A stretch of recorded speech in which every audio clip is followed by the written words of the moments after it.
మెదక్లోని Kulcharam PS పరిధిలో జరిగినటువంటి ఆ దారుణ ఘటనలో మృతి చెందినటువంటి అనిల్ భార్య ప్రస్తుతం శిరీష మనతో ఉన్నారు.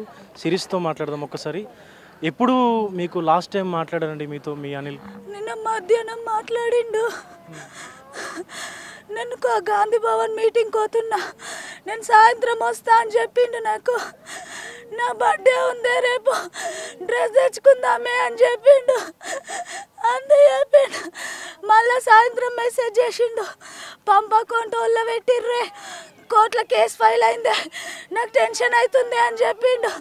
అంతే చెప్పిండు, నాకేం చెప్పలేడు. ఇక మళ్ళీ ఫోన్ కూడా వేయలేడు నాకు. మీరు ప్రేమ వివాహం చేసుకున్నట్టుగా తెలుస్తోంది. ఎలా ఉండేవారు పిల్లలతో అనిల్? ప్రాణంగా చూసుకునేవాడు, మమ్మల్ని ఒక్క ఇబ్బంది కూడా పెట్టకపోయేవాడు. ఎన్ని ఇబ్బందులు అయినా పడుతుండే కానీ మాకు ఒక్క బాధ పెట్టలేడు. ప్రాణం, పెద్ద కొడుకు అంటే ప్రాణం ఆయనకు. వాడు ఏడుస్తే నేను తట్టుకోనే అంటుండే. భూ లావాదేవీలకు సంబంధించినటువంటి అంశం కూడా తెరపైకి వస్తూ ఉంది. ఒక ఇద్దరు ముగ్గురు పేర్లు కూడా చెప్తా ఉన్నారు. ఎవరైనా అంతకుముందు ఫోన్ చేసి బెదిరించడం లాంటివి ఏమైనా చేశారా? అప్పాజిపల్లి ల్యాండ్ దగ్గర ఒక ఇష్యూ అయింది, అక్కడ వాళ్ళు నా పేరు మీద కేసు ఫైల్ చేసిర్రే అని చెప్పిండు. అంతే చెప్పిండు, ఏం చెప్పలేడు. ఇక గత కొద్ది రోజులుగా కూడా అనిల్ గారిని కొంత క్లోజ్గా మానిటర్ చేస్తున్నట్టుగా కూడా అనుమానాలు వ్యక్తం అవుతున్నాయి. అట్లా ఎవరన్నా అనుమానాస్పదంగా కనిపించిరా? లేదు. రేపు ఆయన పుట్టినరోజు ఉండనా? రేపే ఆయన బర్త్డే. చేతి మీద నా ఫోటో వేయించుకోయే, నేను స్టేటస్ పెట్టుకుంటానే అని చెప్పిండు నాకు.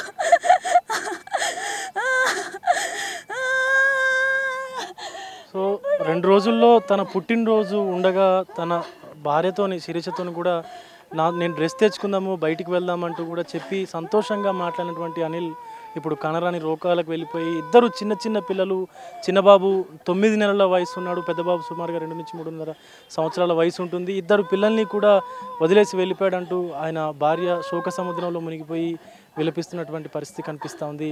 ఇక్కడ మొత్తం మెదక్ ఆసుపత్రి వద్ద చూసుకున్నట్లయితే పూర్తిగా ఆయన బంధువులు, ఆయన తల్లిదండ్రులు కావచ్చు, చుట్టుపక్కల ఆయన అభిమానులు కావచ్చు, పూర్తి ఎత్తున పెద్ద ఎత్తున మార్చరీ వద్దకు చేరుకొని ఆయన కోసం అయితే ఆయన పార్థివ దేహం కోసం ఎదురు చూస్తూ ఉన్నారు. ఒక పక్క అనిల్కు సంబంధించి ఎవరైతే ఈ దుండగులు ఎవరైతే ఉన్నారో ఈ ఘటనకు సంబంధించినటువంటి ఈ చేసినటువంటి నేరస్తుల్ని ఖచ్చితంగా కఠినంగా శిక్షించాలంటూ కూడా ఆయన కుటుంబ సభ్యులతో పాటు ఇక్కడ ఉన్నటువంటి స్థానికులు కూడా కోరుతున్నటువంటి పరిస్థితి కనిపిస్తూ ఉంది.